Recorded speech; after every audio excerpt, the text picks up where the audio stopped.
Right, so the water just finished boiling. So now the next step is to pour the water in with the noodles so it can saturate, loosen up.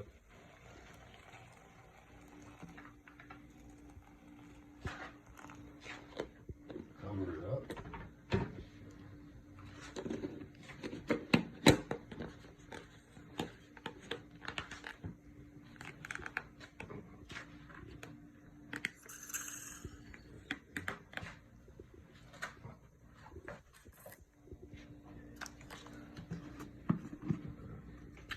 What's the mayonnaise purpose?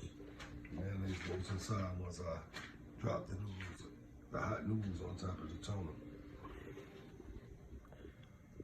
So just to segue, like what kind of why were these meals like so important?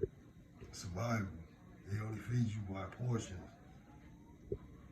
Survival, you be hungry. So you just made what you had together, Yeah. put it together. Yeah, survive, man. Get some barbecue chips to go with these.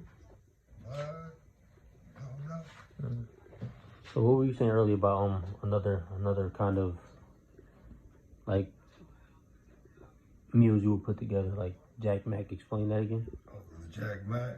Oh, that Jack Mac comes in a can. You can buy Jack Mac. It's like a fish, like a sardine. It's like, take the Jack Mac, wash it down real carefully. Don't wash it too much. Don't be rough with it, because it'll break up on you. Take it, drop it in some flour after you wash it. Take it, drop it in some hot grease. Put the grease at 350 degrees. Fry the Jack Mac up. Get your rice, cook your rice. Get a can of beans, open up some beans, put some beans on the side, some rice. Also, your Jack Mac. You have a meal.